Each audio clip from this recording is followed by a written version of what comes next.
welcome to a brand new episode of the Geek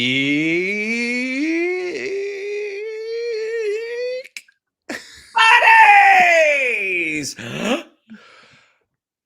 Hey! Yeah. We are back at it after taking a few days to rest and recover. And of course, these two gentlemen dealing with the fires up there in Los Angeles. So we just wanted to wait until things kind of cooled down a little bit until we got together again to talk about stuff. Yeah, of course, fires are still raging. Stuff's being still handled there and taken care of by the brave first responders and the brave fire department people there who are taking care of business. So much love to all of them. But we are in a place now to record this. And this is basically like catching up on all the stuff that happened last week. So we're going to talk about a bunch of subjects. We're going to review Creature Commandos. We're going to review the finale there. We're going to review Skeleton Crew, the most recent episode, the penultimate episode, as we go into the finale later on this week. So a lot to jump into here in this episode of the Geek Buddies. But let's introduce ourselves. I am the Outlaw John Roca. Well, I am John Roca, the writer, producer, and host here on the Geek Buddies. Oh, I am Michael Vogel, writer, producer of animated TV shows and movies. And this is Shannon McClung. I'm an animation writer and a television actor, and you can see me right now on Max's The Pit. The first 2 episodes dropped last week. I thought it was only going to be the first one. Turns out it's the first 2. I'm in the second one. Watch it. Yeah, they're about 53 minutes long, people. Definitely watch them. They're worth your time. Getting a lot of great reviews already. So, Shannon, congratulations on being a part of that. Look at this guy. There he is. Look at this guy right here. Oh. He's so serious. Oh, he's so serious as he goes past my screen. Oh, he looks like Dark Helmet from Spaceballs. Dark Helmet. A little bit. In my magic helmet. All right, so we're gonna start the show with just rapid fire stuff about stuff that happened last week. Then we're gonna jump into Creature Commandos. Then we're gonna end it with Skeleton Crew. So let's get it first. This dropped on Friday. Let's talk about this. Andy Muschietti has new ideas of why The Flash failed. Here are some of the quotes that he gave in a recent interview. Here he said, "The Flash failed among all the other reasons because it wasn't a movie that appealed to all 4 quadrants. It failed at that. When you spend $200 million making a movie, Warner Brothers wants to bring even your grandmother to the theaters." And he said this. He followed this up by saying, "I found in private conversations that a lot of people just don't care about the Flash as a character, particularly the 2 female quadrants. All of that is just the wind going against the film. That's what I've learned." And you look, to be fair to Andy Muschietti, there was a lot of things moving around with this film, back and forth, changes and what have you. But Shannon, I got to go to you first on this one. Your thoughts on Andy Muschietti's comments here. What is he talking about? I mean, I don't know if he's aware that The Flash ran for 9 seasons on the CW and was one of their most successful series. To say that people don't care about The Flash is demonstrably incorrect. Yeah. They just didn't care about this version of The Flash, and there are several factors that you can point at. You can point at a problematic lead. You can point at the fact that it just got delayed. There are a lot of things that you can say. Like, there's no one thing that made The Flash underperform. It was sort of it was just the summation of all these different parts. It really surprises me that he would come out and say this. But again, filmmakers are artists, and they can get a little sensitive, and they're trying to find the thing that, like, it can't be the reason. It can't be them.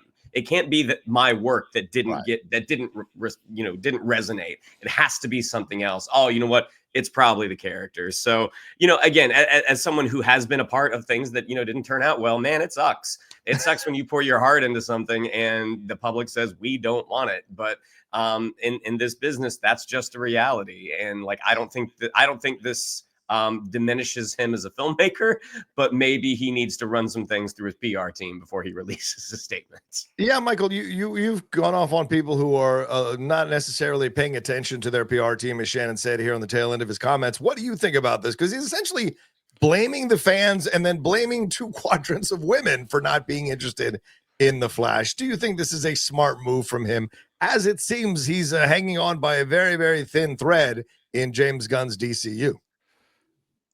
No, it's not smart. But like, look, I mean, we talk about this a lot. Like, it would be great. And I mean, you say this, like, you want everybody to just be honest. And the reality is, true, to exist in the Hollywood ecosystem, there's certain things you can't like Shannon's like, there's a bunch of things that worked against the Flash. It's not that Andy Muschietti directed the worst movie ever.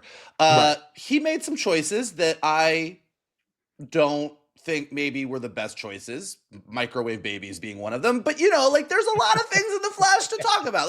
But there was actually good sequences in the Flash. He's not a bad director. But I don't think he can come out and say, hey, I inherited the mess that Zack Snyder chose to make. He's the one that decided to make the Flash on the Spectrum. He's the one that cast Ezra Miller, who was an albatross around our necks for the entire production because everything that was happening in their life publicly overshadowed anything we were doing in our movie. Like, he could have come out and laid blame at a lot of places that are not his fault, and he wouldn't be 100% off base. He could have come out and said, I really wanted to make Flashpoint, but I think the key thing about Flashpoint is that the Flash ends up meeting Thomas Wayne, who is Bruce Wayne's dad, and that's the emotional core of the movie. And once they decided to cast Michael Keaton, we had to change the entire story and lose that part of the movie. And he wouldn't have been wrong about that either. He could have gone off on a bunch of things, but that wouldn't have been smart either. Yeah. Switching gears and saying, yeah, the fans don't like the Flash, really not the way to go. This is one of those points where when somebody asks you what went wrong with your movie, you basically give we all try our best to make an awesome comic book movie. We all love these characters. We all want to do best by them. There's a bunch of moving pieces when you make these things. Trying to tackle a superhero in a connected superhero universe is one of the hardest things a director can do. I tried my best. I think we did some things really good. There's some things that if I could go back, I would love to do different. And I'm really looking forward to what I'm doing next in James Gunn's universe. And that would have been fine. That would have been a great answer. So yeah, I think that when people are scrambling to come up with a reason, kind of turning around, and Shannon nailed it. I didn't even think about it, but Shannon's 100% right. When The Flash aired for 9 seasons on the CW, you really can't say fans don't like The Flash. And not even aside from the fact that he is one of the core members of the Justice League and a key member of the DC universe, and he's been around for years, and people clearly like The Flash. You just can't. It doesn't work. Yeah. I thought it was a lame excuse. And yeah, it seems to me a little bit, if you're looking at it, like I've been saying that he's going to be removed off Brave and the Bold, or he already is removed off Brave and the Bold. This is a little bit saying like, well, whatever. I'm just going to tell you my real feelings about everything since I'm not going to be part of this anymore. And here's my issue. And I don't know if you want to denigrate one of the signature DC characters in the Flash. It just doesn't make sense. The Flash comics still sell. The Flash series, as you said, Shannon. The Flash is a beloved animated character. Young Flash and a Kid Flash, rather, Young Justice. I mean, there's a lot of love people have for the Flash character in the Flash universe and the Flash mythology.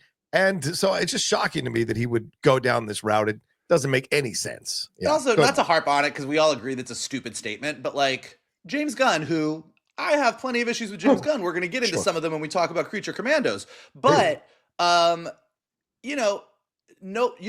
else audiences didn't care about? A fucking talking raccoon and a talking tree. Like, there have been plenty of examples of pulling characters. You know who else people really didn't give a shit about? Peacemaker. Yeah. Like, you can go down the list of things that have come out in this era of superhero movies where characters that were a bit more obscure, or characters that even hardcore comic fans were like, I kind of know who that is, came out.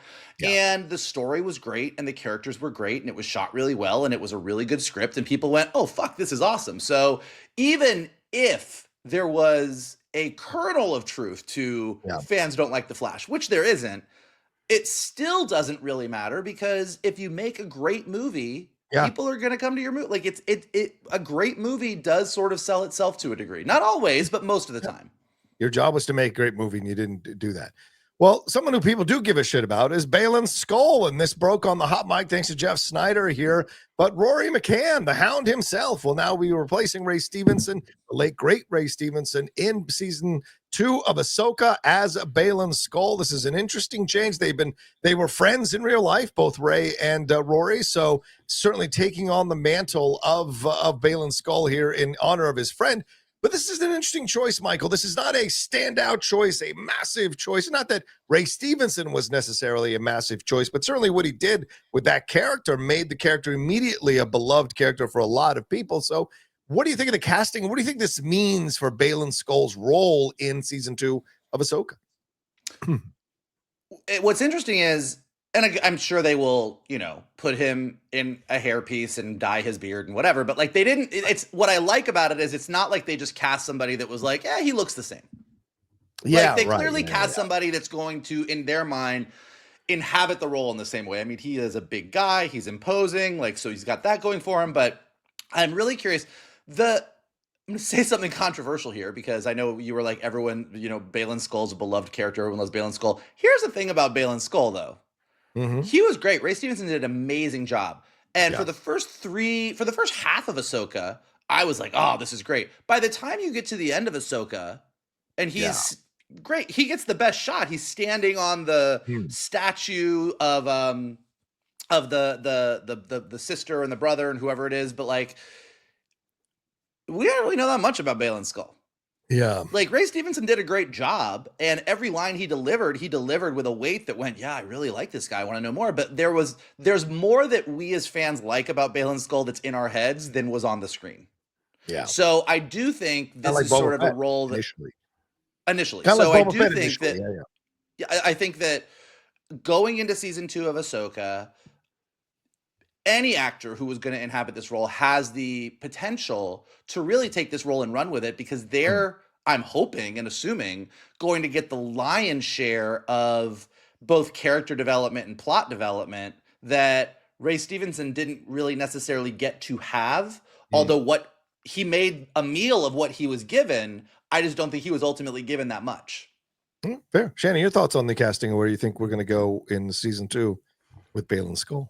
I think this is exactly the type of actor that you cast because when they were announcing the cast for Ahsoka, the fact that Ray Stevenson was cast in this sort of, older rogue Jedi Knight, former Jedi Knight, I think the people that knew Ray Stevenson's work, whether it be from Rome, whether it be from, a lot of stuff they did on English television, people were excited.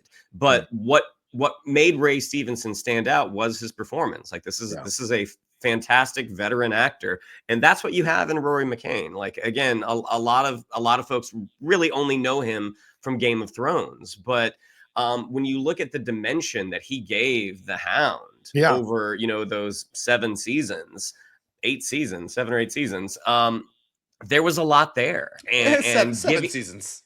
There's 7 seasons. Forget about the last one. 7 seasons. Looking at what he was able to do with a smaller role and how he became such a standout.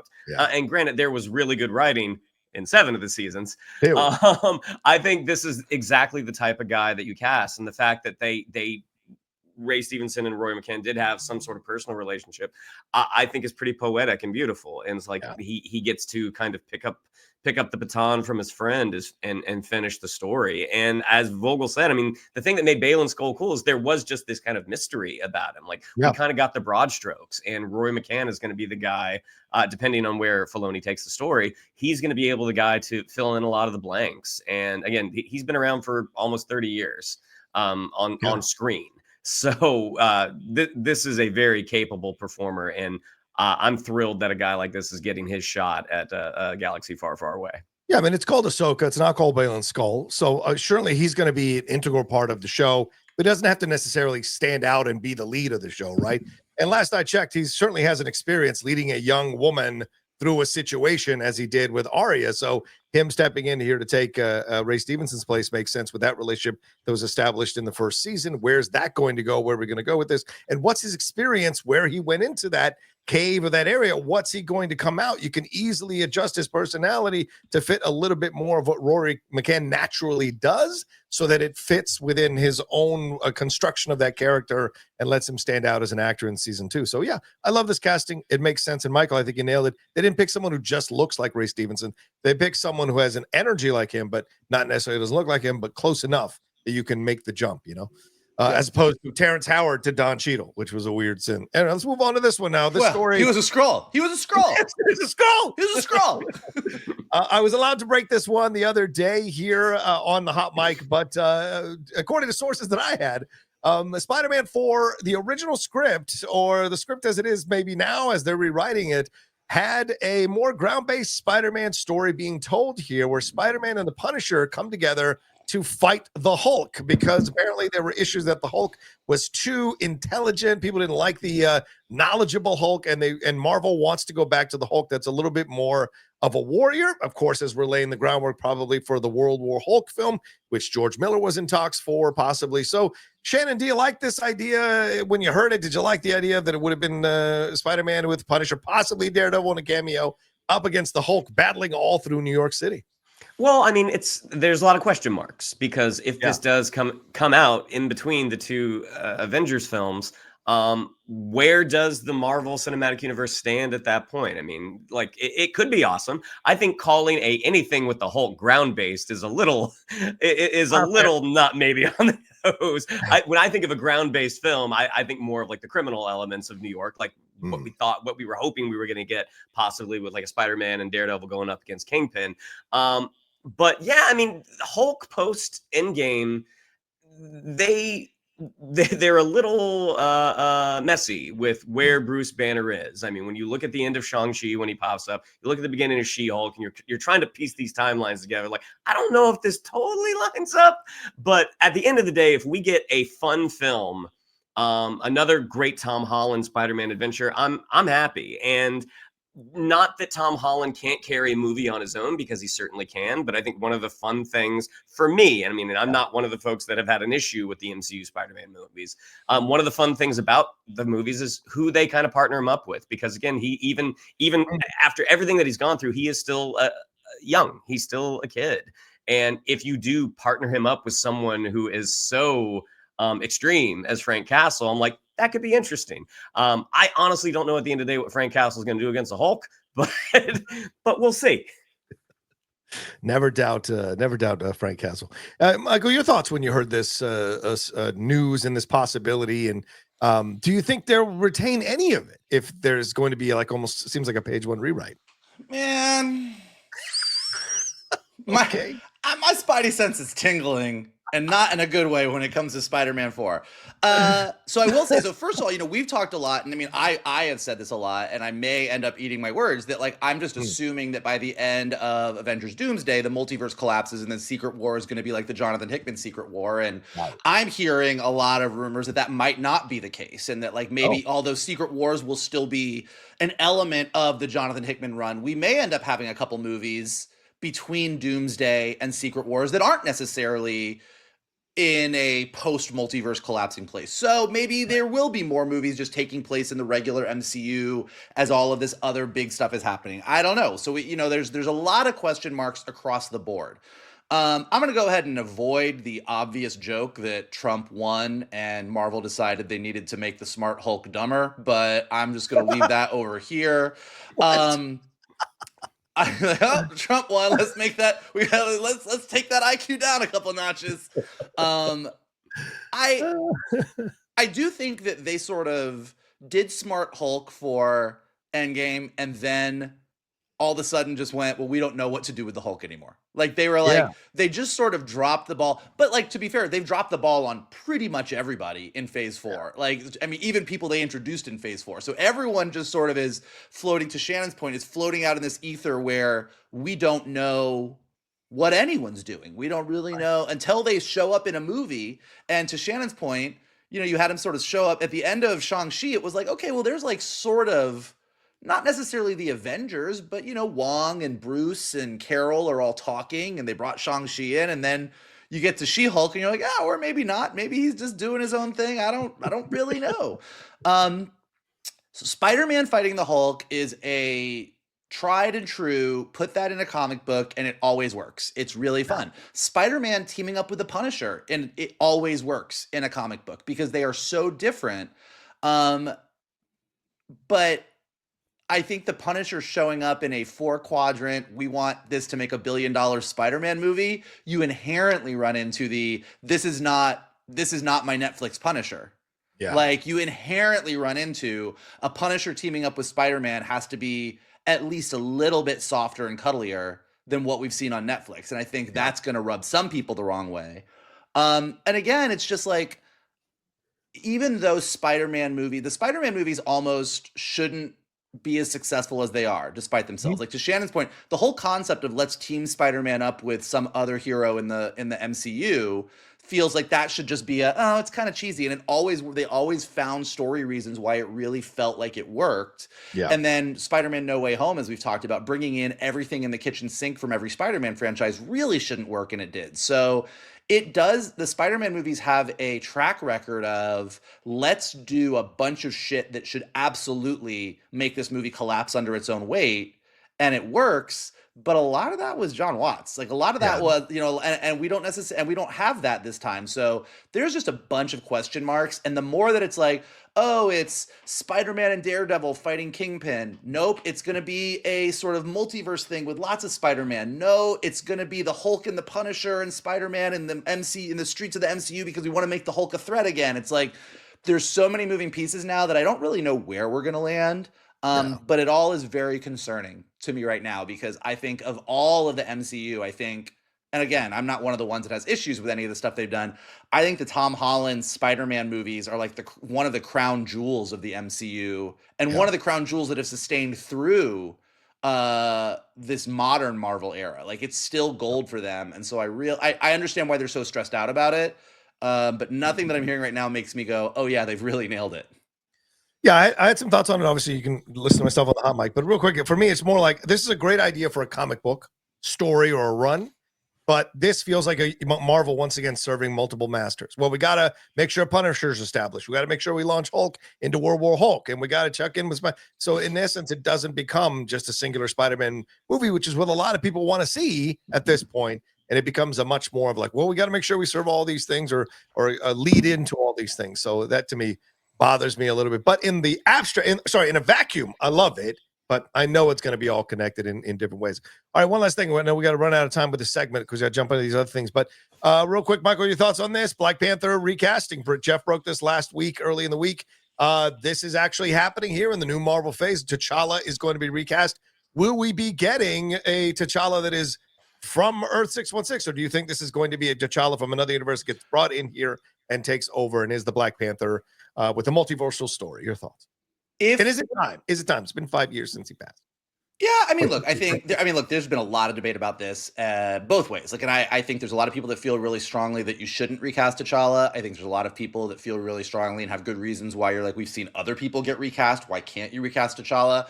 I think that with Wakanda Forever, they tried to do in that post-credit sequence we're giving you a T'Challa that could be the T'Challa. I don't think this is a multiverse. Like, again, I'm banking a lot on my knowledge of Jonathan Hickman's Secret Wars run. But at the end of, and I'm banking a lot on the fact that I've heard that both in the Fantastic Four movie and Secret Wars, Franklin Richards is going to be pretty important. And if you know anything about the comics and you've read Secret Wars, the end of Secret Wars kind of gives Marvel the ultimate reboot button. Like, you get the ultimate, like, we are going to restart the multiverse and we can change anything we want to. So, like, and the biggest example from the comics, and I think I said this a few weeks ago, in the Ultimate Spider-Man universe, Miles Morales' mom was killed by Venom. And he had a whole, like, my mom has died and it's my fault.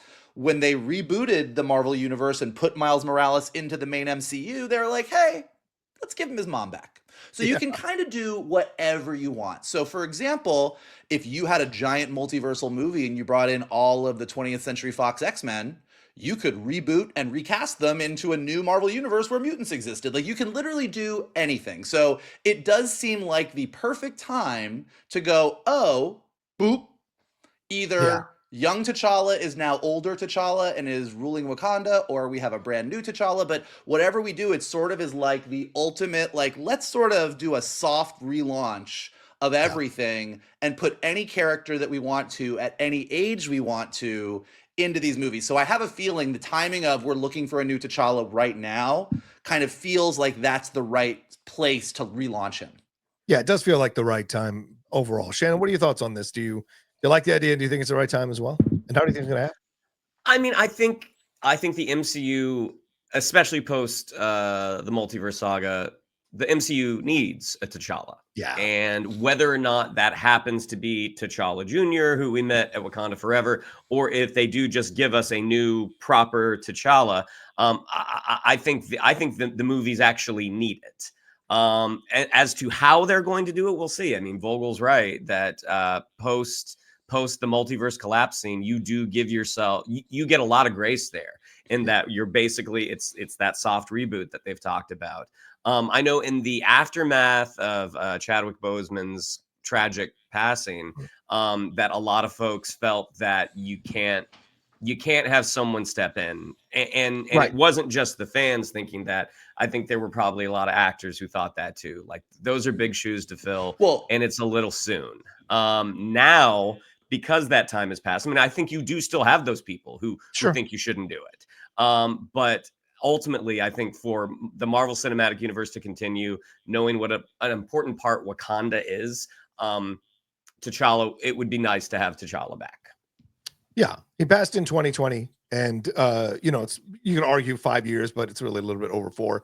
But the idea is that this is a very important character for the Black community and the Black loving superhero community, and they've all spoken about. A lot of people have spoken about it in publicly and online. Started movements to recast T'Challa because they want that character back in the MCU. So it feels like a majority of people feel this way, and it's time now. There's been enough time since his passing. There's been enough time for people to grieve and get past it and now want a new T'Challa. So hopefully they do it. We will see. All right, let's jump into our next segment here. Let's jump into this Creature Commandos finale. This one was called A Very Funny Monster, directed by directed by Matt Peters, not Pat Meters, written by James Gunn. And this one basically follows the trail of Nina, and the situation that she finds herself in is that she has to kill the princess here. She eventually kills the princess. Eventually kills her. We see her backstory and how she came about, which was really touching and moving. And by the end, we have ourselves a new Creature Commandos situation with a new team at the end of this all. So, Michael, let's go. Your thoughts. We only have 15 minutes on this, so your thoughts overall and what stood out to you, what didn't stand out to you, and in the end, did the season work? What are your thoughts? So I like this season, and I like this show, and I like these characters. I do not like this episode. Yeah. I thought this show, this was by far to me the weakest episode of the season, and just particularly because as an episode to sort of resolve everything, I think it really fell flat on its face. I mean, I think there's really great moments in this episode. I really think the Nina backstory is as interesting and sad and like James Gunn did definitely nail here's my team of monsters, but let me go back and show you their origin stories and make you care about them. And he did the same with Nina, and it was all great. My bigger issue is when you when you get to the end of an episode, the end of an arc, and we've been doing this from the beginning. Oh, well, what is the princess's real motive? What's really going on? Is Circe right? Is Circe wrong? Oh, this is Clayface. Okay, this is this. Okay, so how do all of these pieces weave together? And there's some other smaller issues I have with this episode, but I know we don't have a ton of time. So the big issue is when the bride walks into the princess and does let me lay out what really happened here. I had to go back and watch it twice. It makes zero sense. It defies logic that the princess was like, I'm a bad guy who wants to destroy the world, but Circe figured it out, so I slept with Rick Flag to try and convince him to kill her, but then when he wouldn't kill her, I had a guy spy on you guys and saw that this Themysciran woman confirmed Circe's things, so killed her, but had Clayface act dumb so that Rick Flag would know something was up, and it gets to this point of like, there's too many chess pieces, and she was moving 18 pieces ahead of everybody, and it literally... I actually was like, maybe I'm dumb. So I texted some other people and they were like, oh, no, that makes zero sense. It literally doesn't make sense. And so for me, when you have this whole season that's sort of built around this, what's really going on, and then you get to the end and you're like, oh yeah, that's stupid. That's dumb. I really that irked me. And then there's some other smaller things in the Nina story. I understand what they did with Nina. and the bride and their relationship, and Nina kind of not being the most aggressive of the monsters, and then having her moment, and then that. But I do feel like it just felt kind of lackluster. I don't think we've seen the last of Nina. I think she will be resurrected at some point, but I in general kind of just got to the end and I was like, that's it. Okay. Yeah. But again, just to be fair to the show, I think it's been a really fun ride. I think it's been a really fun soft launch into this new DCU. And I, even with everything that I said about being disappointed at the ending, I still genuinely enjoy all these characters and will be excited to continue on with their stories. So all in all, the show was successful, even if it kind of landed with a thud for me. Okay. Shannon, your thoughts on this final episode and the season overall? The characters are great, the dynamics are great, the pairings that we got throughout the season, all of that super worked. The last episode, knowing that it was the last episode, this is like if you were writing a book report that needed to be 10 pages, but you only had 7 pieces of paper. And it's like you got to page 7, it's like, uh-oh, I got to get all this out super fast, even though a lot of it doesn't quite make sense. Yeah, I mean, it's a shame because the characters were so good. But like the moment that Weasel's looking up at the princess and, you know, he sees the little girl that he played with. I remember what you had said, John, like, oh, is the princess the little girl? And I'm like, well, no, they're in different countries. That doesn't make sense. And it's like, okay, so you made her look like the princess so Weasel would jump in the water. Okay, now I got it. I feel like a lot of the revelations that the bride somehow is able to leap to, if you had a couple more episodes that maybe organically those could have come out a little smoother. But ultimately, the ending was very, very abrupt. And I did not realize until about 5 minutes before the show was over that this was the finale. Yeah. And I was like, wow, you're really powering through this. And then when it said, when there was no, coming next week, I was like, oh, that was it. Huh. Well, that was a choice. So overall, I do like the series, but I also am curious about some of James Gunn's choices and knowing that the executives were probably a little more hands off with this than they would be on Superman. So we'll see. It is interesting. You are. I mean, I actually think you're closer to the truth with your analogy than you think you are. That it really does feel like had there been one more episode where the dust settled and they're like everything was done and Rick Flag kind of woke up and he said something and the bride's like as ridiculous as I think the princess's plot was, maybe there was an idea to sell it, and it really does feel like you thought you had 8 episodes.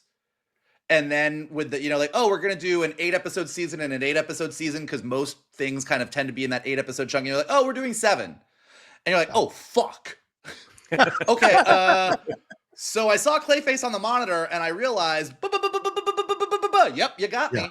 Okay, the end. Like, that's really what it feels like. So I think you probably may be onto something that maybe there was originally I got another episode to sort of wrap all this up. Oh, fuck me. It seems odd to have 7 episodes in a season. 7 just feels weird. It did. I actually did. I mean, I think I realized earlier than Shannon, but not much earlier than Shannon. I was like, oh shit, this is the finale. I thought we had 8 episodes. I know. Shannon brings up an interesting situation that happened earlier in this in the review process. Let's take a look at it. Is that the princess who was the young girl there at the school? What's the connection with Alana there? Because she looks just like her. That pick, the blonde, looks just like her. So is that connected? Is she the princess? Is she not the princess? I don't know. I mean, she's blonde. She was blonde. Sure, I'll give you that. There's 2 blondes. Blonde and a pink shirt. It's very clear. Yeah, no, but I knew that. I mean, I think there's something interesting.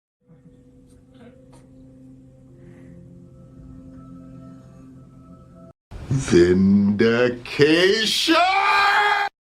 Thank you. Okay, so Thank you. Couple things. Thank you.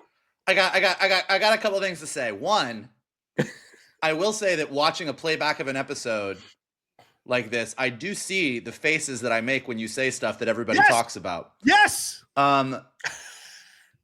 2, the fact that you went to all the work to edit together a clip because you were right Is vindication.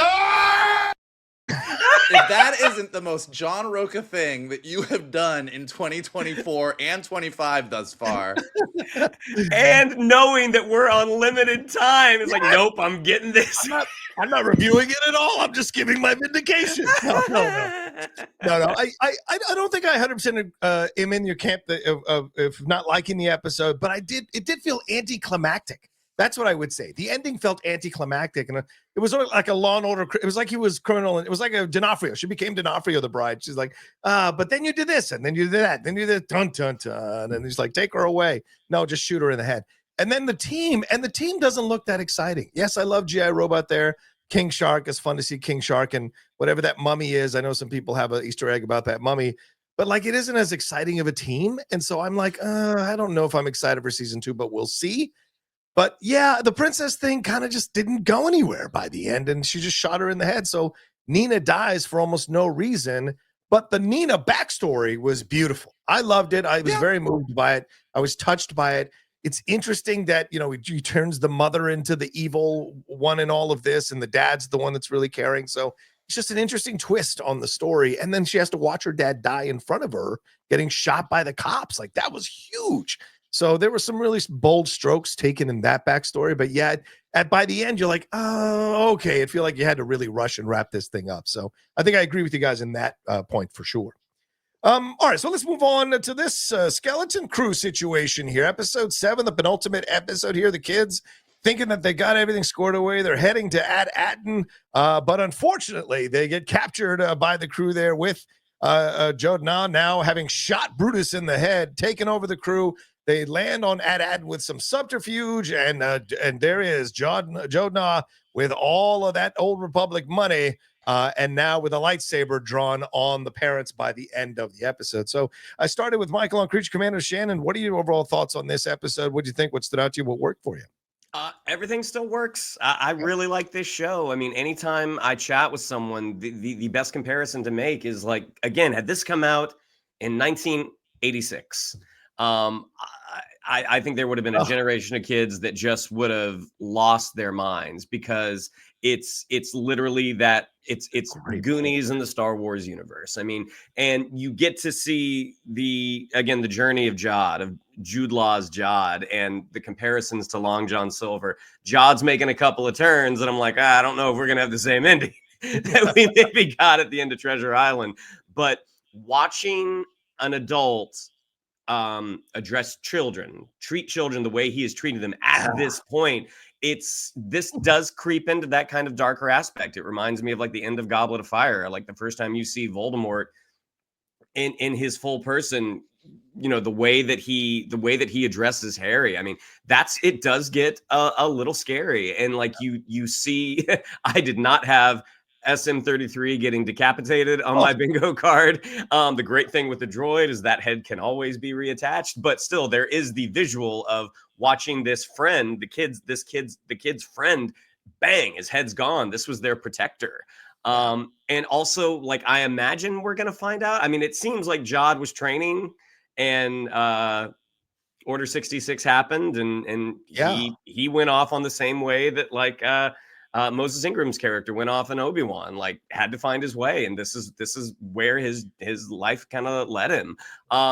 But everything's super great, and then watching the parents' hologram message to all of the kids, that was fantastic. I mean, that was just so well done. The Mandalorian and this show are very, very different.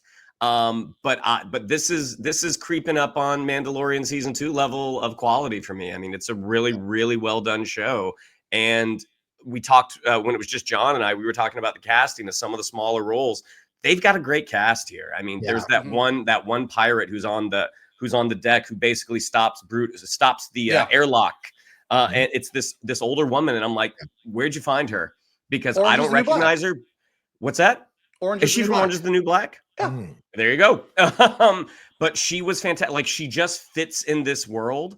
Like, she fits in that you don't notice her, but she was just so well. Everything was just so well done that I'm a big fan of this show. Yeah. Michael, your thoughts on this episode and what happened here? Anything stand out to you that you really loved? Anything that didn't work for you?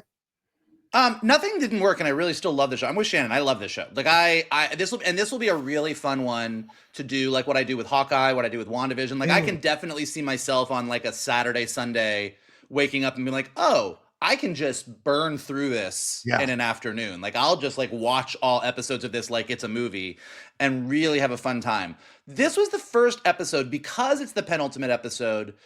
We did get some good reveals. We got some amazing moments, but I'm like, is this really gonna land? Like, and I think I was thinking about afterwards, like, what is it that's like, that's kind of giving me pause? Cause I'm really enjoying all the moments. Yeah. And I think it's that it really is, it's mostly whim, but it's all of them. It's like, you've had these kids go on this adventure, and in the typical sense of Goonies or Harry Potter or anything where you have a bunch of kids, they are inexperienced kids from the suburbs who get tossed into this world and are completely out of their element. But we never got that turning point in the middle where they started to shift. Like, yes, they got the ship off the planet. They shed the ship. Like they definitely had some big wins on their own, but it doesn't feel like they've really jumped into, we are now the heroes of this story. And now they're back with their parents. And Jod's got the lightsaber. And so there's a lot to do in this final episode that's coming up this week. And I'm like, is this going to ultimately be this really satisfying story? Is this going to be, or is it going to be like, that was a fun adventure?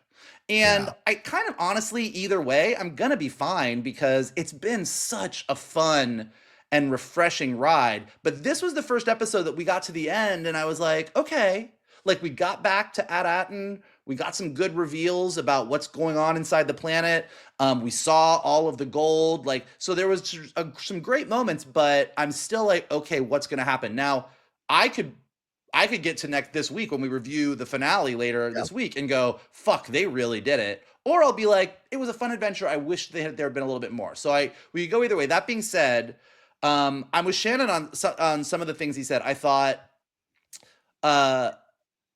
Jod talking down to those kids and telling them how annoying they are when he no longer has to pretend to be their buddy was very like, fuck, that's good. That's a good scene. That's well written. Also, any adult who holds a blue lightsaber threateningly at children is like, you're like, oh, you're Anakin Skywalker. You about to kill those Padawans. Like it was just like, I saw the moment and like the blue lightsaber and that one Padawan that like is looking at Anakin right before you know he's about to get killed is so burned in my memory that anyone threatening children with a blue lightsaber, I'm like, well, that is iconically bad news for those kids. I loved the logic of why the pirates couldn't go in, like the entire barrier and what the barrier actually did and how it didn't work and how the kids can just sail back and forth with that ship. Like that was really, really great. SM-33 getting his head chopped off was great. And I thought the entire idea of like the Republic emissary has shown up, but the way that you saw that everybody was so surprised by it, like the Earth opening up and this thing happening. Like you get the idea that At-Aten has been doing what it's been doing for years, but there's never been, I don't know the last time a Republic emissary showed up. You know what I mean? Like this isn't a normal occurrence. Like the kids would have known about it. It would have been common knowledge. So kind of opening up the At-Aten and kind of landing in the middle and getting into this giant kind of the belly of the beast. I saw other people make this comparison, but the treasure in At-Aten is in the middle of the planet, just like Treasure Planet. I'm convinced between Ahsoka and Skeleton Crew, there are a lot of Treasure Planet fans at Lucasfilm. But I think that there's a lot that hinges on the reveals this next week of what or who is the supervisor, what's really going on in At-Aten, and is there enough time in this finale, which I hope is a supersized finale, for these kids to really step up, because you now have this moment where the kids are with their parents, everyone's reunited, but you've got this guy threatening them all with a lightsaber, and the parents are probably like, we're going to protect our kids. And if they can really make this whole thing work where the kids end up given everything that they've learned, showing their parents that they've got what it takes, and then the kids overthrow the supervisor. I don't know what happens, but there's a lot that could go on here that's going to be really, really compelling. And I really want to know Jod's backstory. Like, Yeah. I think Jude Law said in an interview at one point that it was the penultimate episode where you get Jod's backstory, and we got no backstory. But I also think that they showed Jude Law a bunch of episodes at once, and he wasn't really clear on what part was what. So I'm hoping that when we get to this last episode, we also get the fully, okay, here's what's really going on. So the last episode has a lot to do, but if it does it, I'll be very satisfied.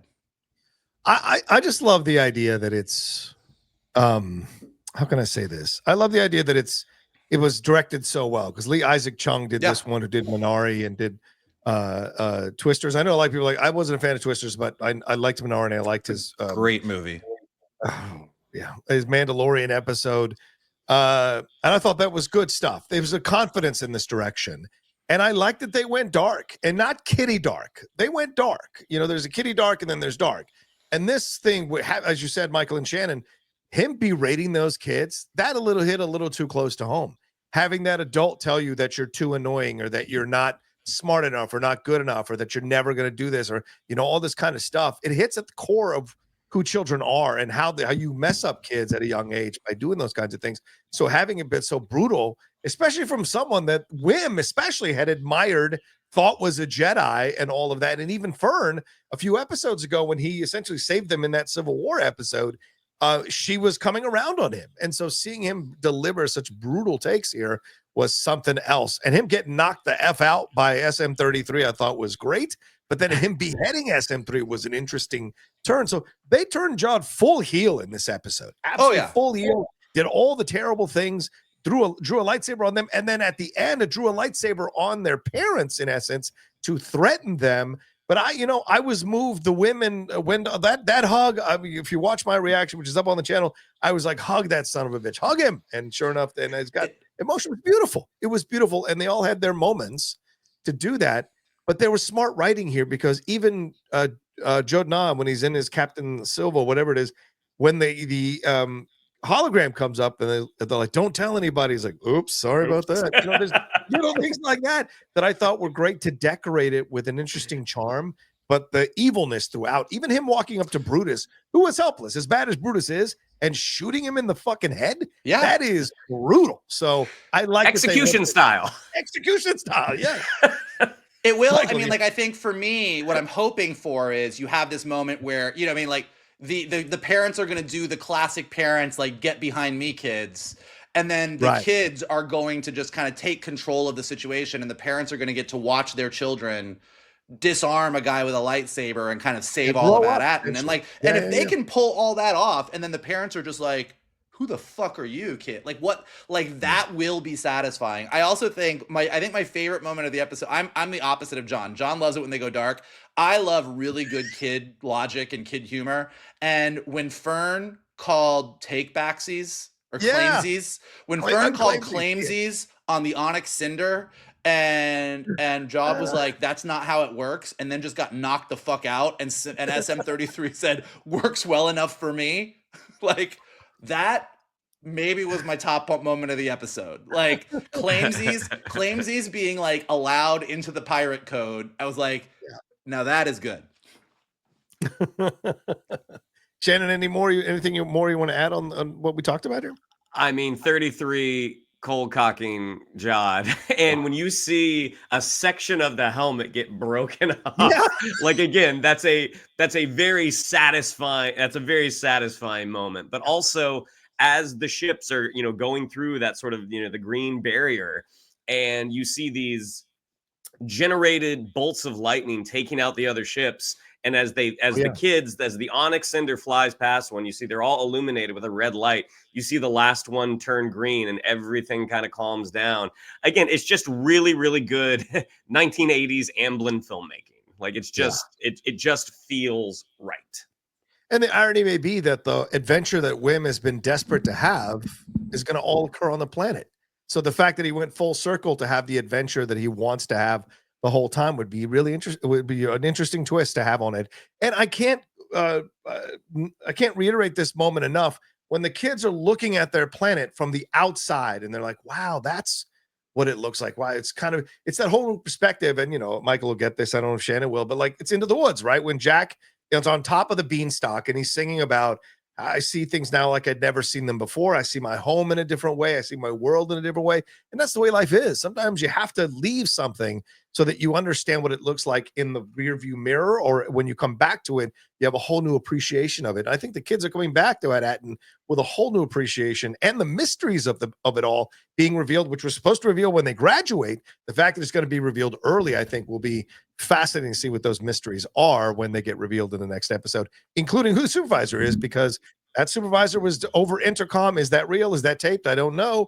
So we're going to find out, hopefully, what it's Stephen Fry, right? Yeah, Stephen Fry was credited. So will it actually be Stephen Fry? So is it going to be Stephen Fry, the toad-like alien, Stephen Fry, the Imperial officer, Stephen Fry, the droid? Like, what are we? What do we get? What are we getting? What are we lining up for? I mean, not that we didn't know which way Jod was going, but the moment that he kicked that monkey rat that lives in SM33Z is like, and you're bad. Anytime you kick an animal, you are bad. And also the roof, the house, and your mother at the door. I know Into the Woods. I was like, Johnny, you can't quote Into the Woods and Jack's song and not. Oh, I see things now I've never seen before. You gotta sing it. You gotta put some stink on it. Come on. And I see. Da, da, da, da, da, da, da. Yeah, but I like the allusions they've been making throughout it. And I thought that was one that stood out to me. But yeah, I'm excited to see what the finale. I hope they nail it. I hope they land the plane, because Shannon, you made me think of something like, wouldn't it be funny if this had come out in 86? Like, this would have been, if they nail it in the finale, this would have been the touchstone series that people had talked about. Like, it isn't Skeleton Crew. Like, the people would have used it like Die Hard when they're talking about shows later on in the Star Wars universe. So yeah. And I think that what they've done really nicely, we talk a lot about what is Star Wars, what is not Star Wars, does it feel like Star Wars, does it not feel like Star Wars? But like George Lucas famously, was based a lot of his story structure on Joseph Campbell's Hero with a Thousand Faces. And kind of to John's point about Into the Woods, fairy tales are very much Joseph Campbell, the Hero with a Thousand Faces. Like, fairy tales and Star Wars deal with someone who is living in their home and living in their small world and dreaming of more. And then they get sent out on this adventure, and the world outside, or the world in the woods, is very threatening and very scary and very overwhelming. But you do a lot of things and you grow and you change. And then inevitably you come back home to where you began, whether you are Luke Skywalker, whether you are Jack, whether you are Wim and Fern and K9 and KB and Z and Neil.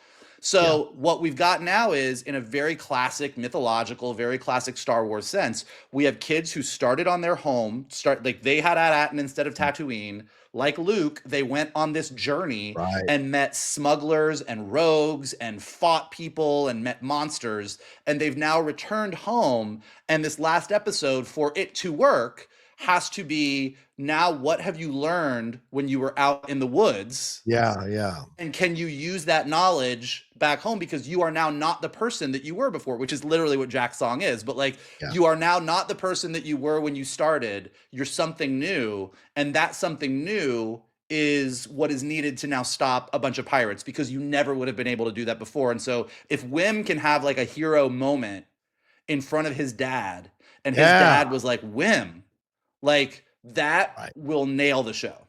Yeah. The kids will grow up before their very eyes. All right, well, there you go. That's our spoiler review for the last episode of Skeleton Crew, episode 7. Of course, we got the finale later on this week. We'll definitely be reviewing that as well. And we just reviewed the Creature Commandos and all these things we talked about here on the show. Thank you so much for joining us. Shannon, what do we have to tell them? Yeah, I'd like to follow us on social media. On Twitter, it's at @geek_buddies. On Instagram, at @the_geek_buddies. If you'd like to follow me on social media, on Twitter, it's at Shannon_McClung. On Instagram, it's Shannon the Geek Buddy. If you'd like to follow Mr. Vogel, it is at MKToon. If you'd like to follow Mr. Roca, it is at The Roca Says. Watch the pit. Watch the pit. There you go. Mikey. After you watch The Pit, go ahead and smash that like button below. Subscribe to Johnny's Outlaw Nation page. Check out all the amazing content he has got there. Leave your comments below. What did you think of Creature Commandos? What did you think of Skeleton Crew? What do you think of the Hulk and the Spidey movie? What do you think of Andy Muschietti saying stupid shit about the Flash? And what do you think about T'Challa coming back and... Is that all we talked about? Oh, and Ahsoka Season 2. Let us know below what you think about all that stuff. Thank you for joining us on this catch-up on everything, because it was a stressful fucking week last week and we couldn't film because it was wild. And go ahead, if you're listening to a podcast, leave us some stars and some comments that will go up in the rankings. And as always, the best thing you can do is retweet this video, post it on your socials, send it to your friends. Tell them to hang out with your buddies, the Geek Buddies. There you go. Take care of yourselves. We'll talk to you next time with another brand new episode or brand new review here from the Geek Buddies! Hey!